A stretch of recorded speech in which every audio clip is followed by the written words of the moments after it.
So how did Mid Morning Matters happen? Did you just get a call? Did you have to audition for it? Was it yours? Are you joking? They offer. Straight in. Headhunted. Oh. No, I auditioned for Saxondale, and that was quite scary. I do remember that, coming up in the lift, I don't know, somewhere in Soho, and the lift doors opening and me hearing Steve Coogan's voice just get louder. Yeah. That's petrifying. Yeah. That was the first time I'd met him.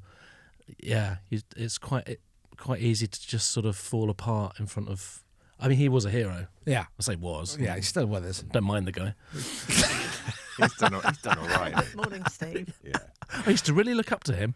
Yeah, and then you met him, worked with him, but you still love Alan. Yeah. And then Steve's kind of further down the list. To be fair, I love them both equally, but yeah, it was quite intimidating first meeting him. And then, I remember getting a phone call a couple of years later when I was in Edinburgh, and my agent saying that they're rebooting it, and they want you to play his sidekick. Oh. And me sort of going, okay. And she said, but it's a secret, so you can't tell anyone. So I was like, okay, but we'll let you know when they confirm. Okay. And I put the phone down. I was sat with David O'Doherty, the comedian, and he goes, "Who's that?" And I have to go, "Oh, my agent is nothing really doing." Just got an Oxo Cube commercial. Yeah, exactly. Yeah. Wow, that's a tough one to keep secret. Yeah, it was a bit.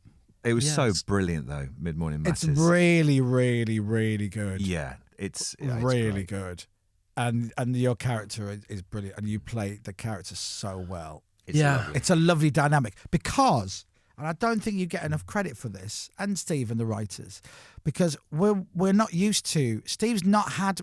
Alan's not had many sidekicks / partners, really, in all of his life. So Lynn to a certain extent, and then his wife, and then, but not really. He's not really had many. He's not really been part of many double acts. Yeah. So that was a big role. Yeah, but then me doing it, I did feel like I was very much, in the shadow of Lynn. I mean, I was very much a huge fan of that show. So to be offered it, you do... Yeah, it was petrifying. You do worry that you're going to be the guy who ruins Alan Partridge. Right, yeah. But it was lovely, and you didn't. You added to the success, Tim. Yeah, exactly. Yeah. No, I feel very, very lucky. And people do sort of sometimes say to me they really enjoy that sort of era. And I can't... For me, that doesn't quite compute because I kind of just love I'm Alan Partridge and know me knowing you. Yeah. But yeah, it probably has some merit. Do you think if you hadn't have been in it, you'd have liked it more? Yeah. As weird as that sounds. If you'd got the part. Yeah. I mean, that wouldn't have been believable, though. A radio legend like me, somebody being a sidekick. Do you know what I mean? Yeah. That's not real life, is it? No. That's not real life. So and filming it, because I've seen lots of outtakes of it, and but it did look was it basically just you two in a studio? Yeah, the first series was a very small studio near Edgware Road, and that didn't make matters any easier. That you sort of go into this studio, it's mic'd up, and the cameras are in there. There's no one else in there with us. Just you and Steve. Yeah, the door sort of swings closed, right, and you're just there with not only him, but like the monster that is. It would be okay if it was like a new thing where he'd invented a new character called Paul or something. Yeah.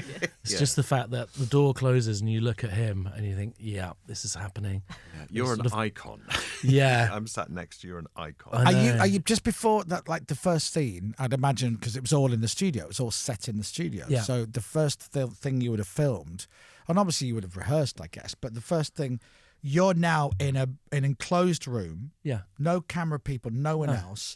And you're sat next to are you sat next to Alan Partridge in your head? Like as soon as he starts talking, you're like, this is Oh, that must be this is the problem.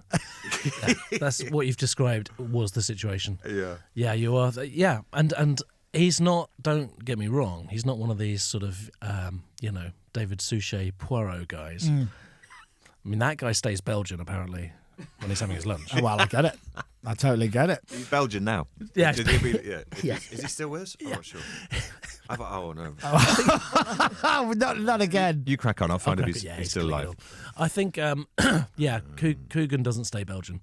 No, So he doesn't. He's famous for. He's Coogan, but the problem is he's lacquered with his sort of Partridge makeup, and he's got that blooming great wig on, plus the old glasses on a chain. So it's quite deep state Partridge that you're locked in the gorilla's cage with.